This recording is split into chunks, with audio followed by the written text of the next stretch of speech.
আসসালামু আলাইকুম প্রিয় শিক্ষার্থীরা, কোর্সটিকে আজকে আমি আলোচনা করব ষষ্ঠ শ্রেণীর চারুপাঠ বইয়ের মানুষ জাতি কবিতা থেকে অতি গুরুত্বপূর্ণ অনুধাবনমূলক প্রশ্ন উত্তরগুলো, যেগুলো তোমাদের সৃজনশীল প্রশ্নের খ নম্বরে থাকে। আমরা আলোচনা করছি ষষ্ঠ শ্রেণী বাংলা প্রথম পত্র চারুপাঠ অধ্যায়ভিত্তিক অনুধাবনমূলক প্রশ্নের উত্তর। কবিতার নাম মানুষ জাতি, কবি সত্যেন্দ্রনাথ দত্ত। 1 নম্বর প্রশ্নটি হচ্ছে, বংশে বংশে মানুষের কোনো তফাৎ নাই কেন? কারণ পৃথিবীতে সবচেয়ে বড় পরিচয় হচ্ছে মানুষ জাতি বা মানব জাতি। মানুষ পরিচয়টি বড়, তাই সে কোন বংশে জন্মগ্রহণ করেছে, সে কোন বংশের মানুষ, কোন ধর্ম বা জাতের মানুষ, এটাকে কবি বড় মনে করেন না। উত্তরে আমরা লিখব, পৃথিবীতে মানুষের বড় পরিচয় সে মানুষ। এ কারণেই বংশে বংশে কোনো মানুষের তফাৎ নেই। পৃথিবীর পার্থক্য সব মানুষ নিয়েই গড়ে উঠেছে মানুষ জাতি। মানুষ জাতি কবিতায় কবি মানুষের জাতি, ধর্ম, বর্ণ, গোত্র, পরিচয়ের ঊর্ধ্বে মানুষের পরিচয়কেই বড় করে দেখেছেন, তাই এখানে কোনো বংশে বংশে পার্থক্য নাই। 2. কবি মানুষের সৃষ্ট ভেদাভেদকে কৃত্রিম ভেদ বলেছেন কেন? কারণ এ পৃথিবীতে জন্মগ্রহণকারী সকল মানুষই অনুভূতির দিক থেকে এক। এ পৃথিবীর সকল মানুষের পেটের ক্ষুধা, এরপর আবহাওয়া বা এরকম সকল অনুভূতি সমান। এ কারণেই মানুষ যে ভেদাভেদ সৃষ্টি করেছেন মানুষে মানুষে, কবি এটাকে কৃত্রিম ভেদ বলেছেন। আমরা উত্তরটি সুন্দর করে এভাবে লিখব, একই পৃথিবীতে জন্মগ্রহণকারী সকল মানুষ অনুভূতির দিক থেকে এক হওয়ায় কবি মানুষের শ্রেষ্ঠ ভেদাভেদকে কৃত্রিম ভেদ বলেছেন। মানুষ জাতি কবিতায় কবি মানুষকে সবার উপরে স্থান দিয়েছেন। পৃথিবীর আলো বাতাস, শীতলতা, ক্ষুধার অনুভূতি সকল মানুষের সমান। বাইরের ভেদাভেদ মানুষেরই সৃষ্টি। এ কারণে কবি বাহ্যিক সে ভেদাভেদকে কৃত্রিম ভেদ বলেছেন। 3 নম্বর প্রশ্নে আছে, পৃথিবীর সঙ্গে মানুষের শক্ত ভিত্তি থাকার কারণ কি? কারণ পৃথিবী হচ্ছে আমাদের জন্মভূমি। এই জন্মভূমির আলো বাতাসে আমরা বড় হচ্ছি। তো উত্তর আমরা এভাবে লিখব, পৃথিবীর সকল মানুষের জন্মস্থান, তাই পৃথিবীর সঙ্গে মানুষের শক্ত ভিত্তি বিদ্যমান। পৃথিবীতে সব কিছুর উপরে মানুষ জাতির অবস্থান। একই পৃথিবীর আলো বাতাসে মানুষ লালিত হয়। বাঁচার জন্য সব মানুষ পৃথিবীতে সমানভাবে সংগ্রাম করে। পৃথিবী তাদের প্রকৃত ভিত্তি। পৃথিবী সব মানুষকে আগলে রাখে আজীবন।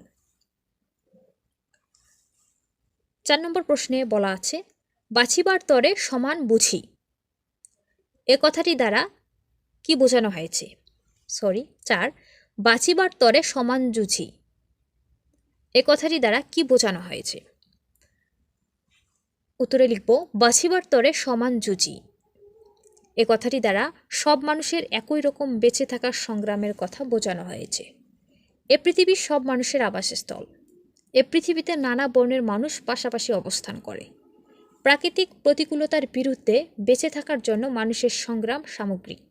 জীবন সংগ্রামে প্রতিটি মানুষ একে অপরের সহযোদ্ধা, এ কথাটি প্রশ্নে উল্লেখিত বাক্যে বোঝানো হয়েছে। 5. সবাই আমরা সমান বুঝি, এ কথার দ্বারা কি বোঝানো হয়েছে? উত্তরে লিখব, সবাই আমরা সমান বুঝি, এ কথা দ্বারা অনুভূতির ক্ষেত্রে সব মানুষের অভিন্নতার বিষয়টি বোঝানো হয়েছে। পৃথিবীর সব মানুষের গঠন উপাদান একই রকম। আকৃতিতে মানুষের মধ্যে ভিন্নতা থাকলেও প্রকৃতিতে মানুষ অভিন্ন। প্রতিটি মানুষ জন্মসূত্রে একে অপরের আত্মীয়। ক্ষুধা তৃষ্ণার জ্বালাও আমরা সমানভাবে অনুভব করি। তাহলে কেন মানুষের মাঝে এই বিভেদ? অনুভূতির ক্ষমতা প্রতিটি মানুষেরই সমান। তেতো জিনিস সবার কাছে তেতো, আবার মিষ্টি জিনিসকে পৃথিবীর কোনো জাতির মানুষই তেতো বলতে পারবে না। অর্থাৎ অনুভূতির ক্ষেত্রে সব মানুষই অভিন্ন। 6.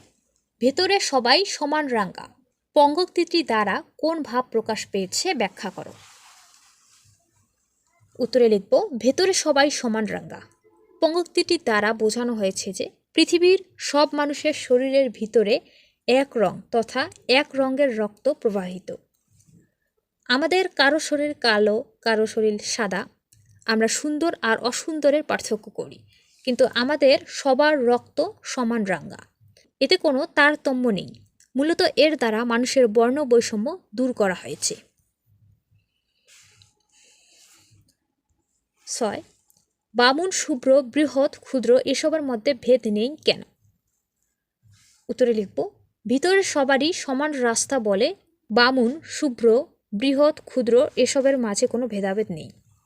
মানুষে আকৃতিগত দিক থেকে পার্থক্য থাকলেও গঠন উপাদান একই ধরনের। বিধাতা পৃথিবীতে একটি জাতি সৃষ্টি করেছেন, তা হলো মানুষ জাতি। এখানে বামুন, শূদ্র, বৃহৎ, ক্ষুদ্র এসবের মধ্যে কোনো ভেদ নেই। 8, কবি মানুষের মাঝে কোনো ভেদাভেদ খুঁজে পান না কেন?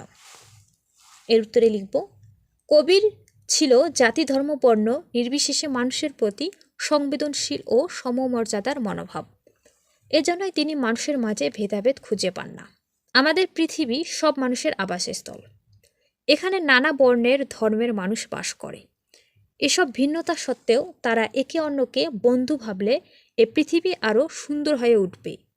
কবিও এই ভাবনা হৃদয়ে ধারণ করেছেন, তাই তিনি মানুষে কোনো ভেদাভেদ খুঁজে পান না।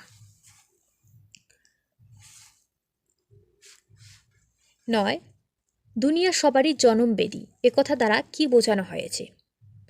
একথা দ্বারা বোঝানো হয়েছে যে এই দুনিয়া সকল মানুষের জন্মস্থান। এই পৃথিবী সবার জন্য সমান। এখানে যারা জন্মগ্রহণ করেছে তারা সবাই সমান অধিকার পাওয়ার যোগ্য। তো উত্তরটি আমরা এভাবে লিখব, দুনিয়া সবারই জনমবেদী চরণটি দিয়ে কবি পৃথিবীকে মানুষের সমান জন্মস্থান হিসেবে তুলে ধরেছেন।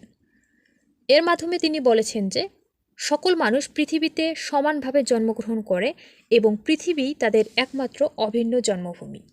এই চরণটির মাধ্যমে কবি জাতি, বর্ণ, শ্রেণী বা আর্থসামাজিক অবস্থানের কোনো পার্থক্যকে অস্বীকার করে মানবতার সমতার কথা বলেছেন। পৃথিবী সবার জন্য সমান এবং এখানে জন্ম নেওয়া প্রতিটি মানুষ সমান অধিকারী। 10, কবি বর্ণে বর্ণে পার্থক্য করেন না কেন? কারণ তার কাছে একটাই জাতি, সেটা হচ্ছে মানুষ জাতি। উত্তরে লিখব, কবির কাছে মানুষের একমাত্র পরিচয় সবাই মানুষ জাতি, তাই তিনি বর্ণে বর্ণে পার্থক্য করেন না। মানুষের জন্মসূত্রকেই কবি সবচেয়ে বড় করে দেখেছেন। রাগ, অভিমান, দুঃখ, কষ্ট সব মানুষ একই সূত্রে গাঁথা, তাই কবি বর্ণে বর্ণে পার্থক্য করেন না। শিক্ষার্থীরা, মানুষ জাতি কবিতার অতি গুরুত্বপূর্ণ অনুধাবনমূলক প্রশ্ন উত্তরগুলো আলোচনা করছি। আশা করি তোমরা এগুলো বুঝতে পেরেছো এবং পরীক্ষায় সুন্দর করে লিখতে পারবে। তো আজকের ভিডিও এখানেই শেষ করছি। ধন্যবাদ সবাইকে।